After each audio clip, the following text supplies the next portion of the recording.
আসসালামু আলাইকুম, চলে আসলাম আবার আপনাদের সামনে। এটা হচ্ছে রিয়ার ভিডিও এফজিটিএস বাসন্তীরই। আমার সাথে কাস্টমারও আছে, আমি যেটা বলবো সেটা দেখাবো। এটা অবশ্যই মনোযোগ সহকারে দেখবেন, তাহলে বুঝতে পারবেন।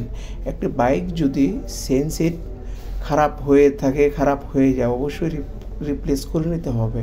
বাট এই গাড়ির যে অবস্থা, এই যে উনি হচ্ছে কাস্টমার, উনি বলতেই পারবে না আসলে কি সমস্যা হচ্ছে। দেখেন, আমি আপনাদেরকে দেখাচ্ছি, দেখলেই বুঝতে পারবেন। উনি যেটা বলতে চাচ্ছে সেটা আমি বলতেছি, কারণ বাইরে অনেক নয়েজ, যার কারণে আমি তারপরে আপনাদের সাথে শেয়ার করতেছি। দেখেন, সেনের এই যে সেনের যে অংশ, এখানে যে রোলারগুলা থাকে, রোলারগুলা নাই, রোলারগুলা পড়ে গেছে। বাট বাহিরের ওয়েদার খুব টেম্পারেচার হাই, যার কারণে আমি আপনাদেরকে ভিডিওটা ভালোভাবে ফুটিয়ে তুলতে পারি নাই।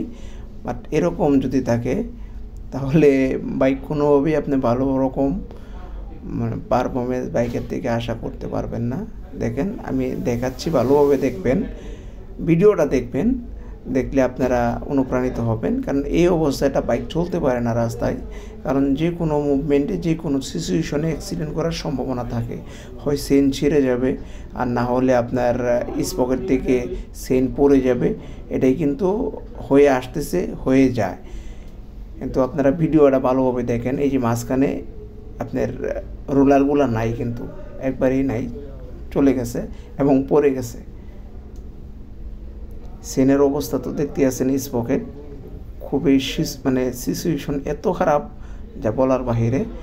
তো উনি আমাকে বলতেছে যে ভাই তাহলে কেমনে কী করবো, আমি ওনাকে বললাম। তারপরে উনি লাগাইতে এগ্রি করে নাই, লাগাবে না, এটা উনি আরও চালাইতে পারবে। আপনারা আমাকে কমেন্টের মাধ্যমে জানাবেন, আর বিস্তারিত দেখবেন আমার ইউটিউব চ্যানেলে। আসসালামু আলাইকুম, আল্লাহ হাফেজ।